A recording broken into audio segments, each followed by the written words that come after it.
Well, welcome back. And Senator Nick Xenophon is causing controversy this morning, confirming on the show that he won't be putting his name on tonight's census, despite facing a fine. And he spoke with me earlier, calling for the national survey to become voluntary. Take a look.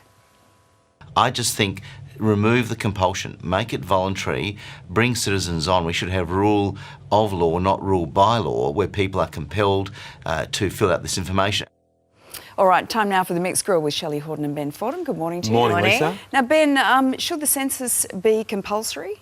Well, that's the whole point. And there's no point in having a census if it's voluntary, because the idea of getting a snapshot of Australia, it doesn't work if you say, all right, well, we'll just make it for those who want to do it. So we'll find out what 50% of the country are up to or 90% of the country are up to. It's only worth doing if you're doing 100%. And I think Nick Xenophon, who I think speaks a lot of sense on a lot of issues, has completely misread this. I think he's setting a bad example, along with Scott Ludlam and Sarah Hanson-Young. I think they're the other two who've said exactly the same thing. It's a really bad example to be setting.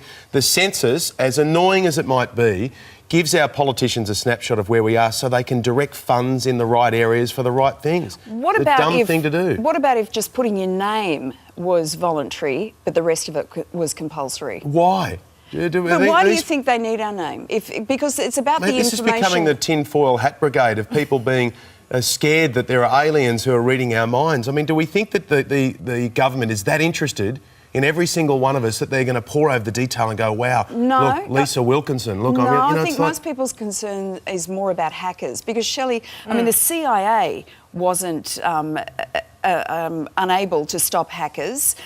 Immigration and border protection in this country, that was hacked. I think that's where people's concerns lie. But if you look at history, from 1911, we've only had 4 breaches of security when it comes to the census. But we weren't online for most of those decades. We're also much more adaptable online, and we have better systems to protect ourselves. I think that this is scaremongering, and if you have a Medicare number, if you pay tax and therefore the government has your name, correct, has your address, has your income, what is everyone so afraid of? I mean, they've already got it. They know everything about you anyway, Lisa. And are you so comfortable don't be with that? alarmed. Yeah, I'm don't fine. be alarmed Why are you about so filling scared? out the form. No, I'm not scared. I really haven't had, personally, a satisfactory answer to... I'm very happy to give them all the information because this is important stuff for governments going forward, making policy, making sure that infrastructure is where it needs to be and that the right people are getting the help that they need. Can I explain why you put your name on it? No, but I don't understand the name when the information is what's crucial. My name, anyone's name, is not crucial to getting that information. Let me explain why it is, because the name helps them cross-reference it with the death registry. So it makes it easier for the government to know when someone dies, their name goes on the, births, deaths and marriages, your name goes on the death registry, your name and address. It helps them better cross-reference who you are when you die to be able to work out that the people who filled out the census in 2016, those people have now passed away. Well, so that it now enables starts, them... But why haven't we heard that? Oh, well, do we really need to know? They know everything. They know your name, Lisa. They already know it. Because people generally, I think, are more and more concerned with the amount of information that is out there for all of us. Yeah, but they should be more concerned about what they're putting on Facebook.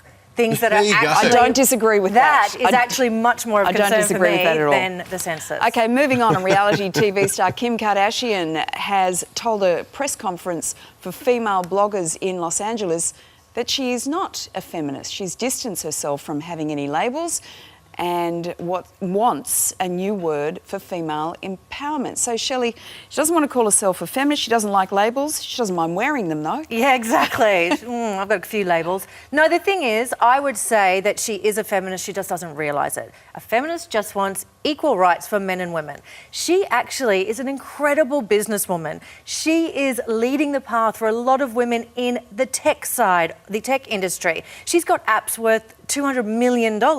So she is a feminist. She's just, I think, balking against the word because we do have a section of feminism which can be seen as the feminazis and women getting angry.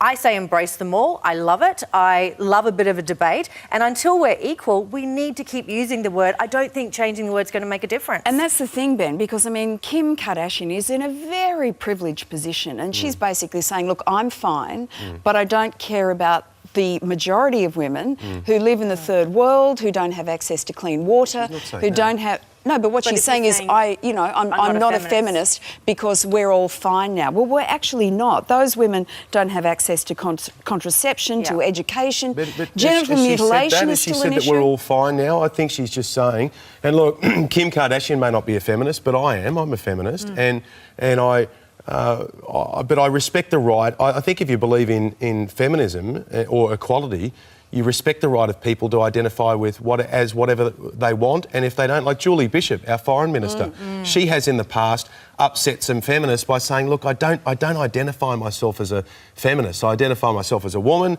and as a liberal and as a foreign minister, but I don't identify as that." But what I'm saying is that if you believe in feminism, you should believe in the right of each woman to decide whether they're a feminist or not. No, you're completely barking up the wrong tree here. What it is, you actually have to educate people to understand what feminism is. It's about choice. Sorry, you need to educate the Foreign Minister, Julie Bishop, about feminism, do you? Yeah, Because she doesn't know. No, and you know why? Hello? She's saying that because of her, the people who vote for her, because they're not educated. She needs to step up and explain, I'm a feminist because I believe in equal rights. That you can't argue with. Why don't you just respect her opinion as a strong woman who is one of the most powerful women in the country, that she'll identify however she wants? Because even her existence proves she's a feminist. Okay, we're going to have to leave it there. It's good debate, though. Fair dinkum. Thank you, Apologies Ben. to Julie Thank you, Bishop. Shelley. Apologies on behalf of Shelley. She'll be watching. After the break, Aussies are spending around $4 billion in unnecessary bank